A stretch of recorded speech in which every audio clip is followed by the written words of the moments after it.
Gotita de esperanza en medio de las tormentas. Reflexión diaria de Monseñor Marco Antonio Merchán Ladino, obispo de la diócesis de Vélez, para alimentar nuestro espíritu y animar nuestra confianza en Dios nuestro Señor.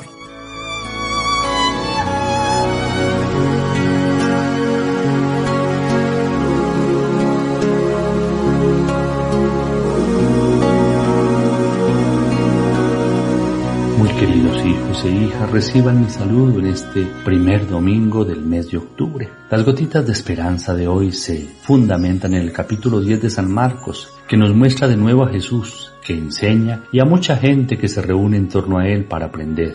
Entre tantos que se acercan están como siempre los fariseos, que no contentos con sus enseñanzas, buscan encontrar en lo que el maestro dice alguna cosa para poderlo condenar. De ahí que fueran especialistas en tenderle trampas. El tema del que se aprovechan para ponerlo a prueba es el del matrimonio, o mejor el de la posibilidad de repudiar a la mujer. De ahí la pregunta de si eso era posible. La respuesta de acuerdo a la ley la sabía. La disolución del matrimonio en la época era fácil, sobre todo para el hombre, esto hay que recalcarlo. El Talmud decía, la mujer puede ser repudiada, lo quiera o no, pero la mujer a su vez no podía repudiar al marido. Como vemos, la respuesta la sabían, pero su interés era definitivamente tentar al maestro para hacerlo caer. El Señor les devuelve la pregunta diciendo, ¿qué les prescribió Moisés? Quizá para ellos Jesús debió decir, ¿qué nos prescribió? Pues la ley, se supone, era para todos, Él, Jesús, incluido. Sin embargo, Él de manera intencional toma distancia porque Jesús es Dios y más que legislador es un Dios creador,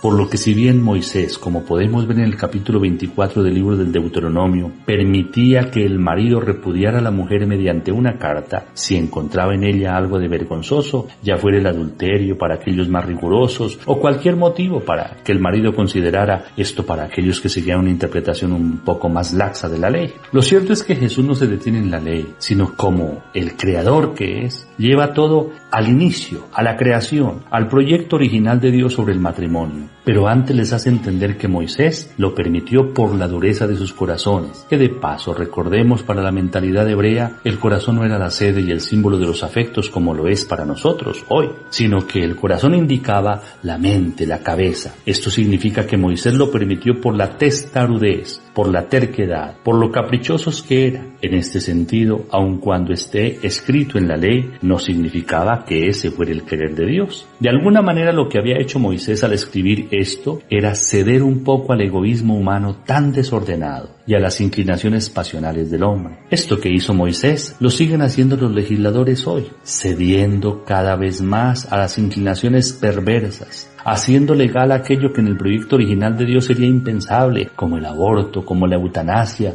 y las tantas formas de unión que hoy vemos y a las que se les quiere dar el nombre de matrimonio. ¿Cuánto nos hace falta escuchar la palabra del Creador del mundo y reportar todo al inicio, al proyecto original, un proyecto tan lleno de la sabiduría con la que Dios creó todo y nos creó a nosotros? Como ya lo advertíamos, Jesús no se detiene en la ley de Moisés, sino que lleva a sus tentadores al plan original del Padre Celestial. Desde el comienzo de la creación, Él los hizo varón y hembra. Por eso, dejará el hombre a su padre y a su madre, y los dos se harán una sola carne. En la época de Jesús, no había la posibilidad de elegir libremente con quién se casaba uno, sino que normalmente eran los padres de familia los que acordaban y establecían los matrimonios, cosa que tampoco estaba dentro del plan original del Creador, que supone ante todo un proyecto maravilloso de amor libre entre un hombre y una mujer, que los lleva a crear los dos un proyecto de vida juntos, que implica dejar a padre y madre y hacerse con su esposa o esposo una sola carne. En este sentido, el hombre y la mujer encuentran el uno en el otro el complemento perfecto para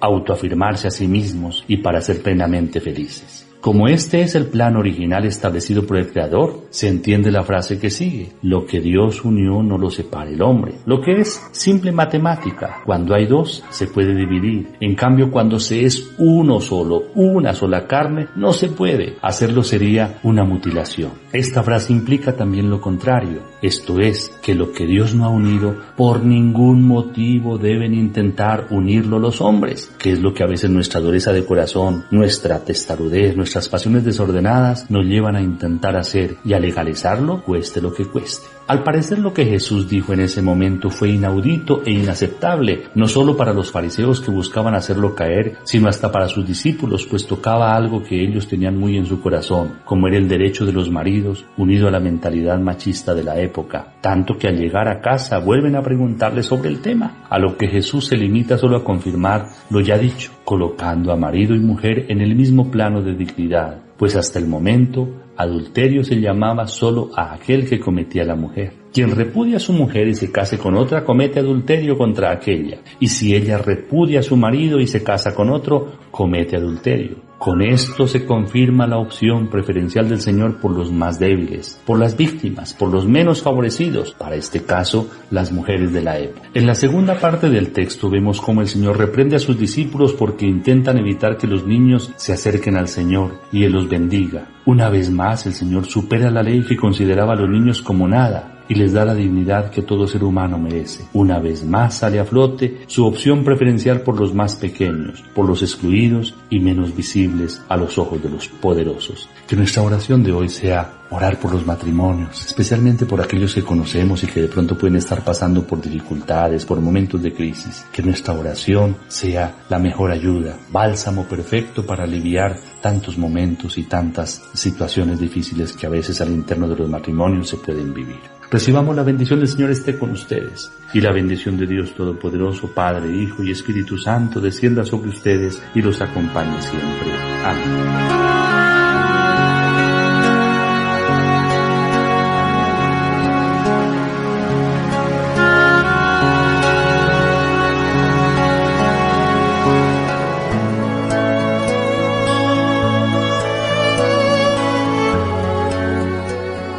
Gotita de esperanza en medio de las tormentas. Reflexión diaria de Monseñor Marco Antonio Merchán Ladino, obispo de la diócesis de Vélez, para alimentar nuestro espíritu y animar nuestra confianza en Dios nuestro Señor.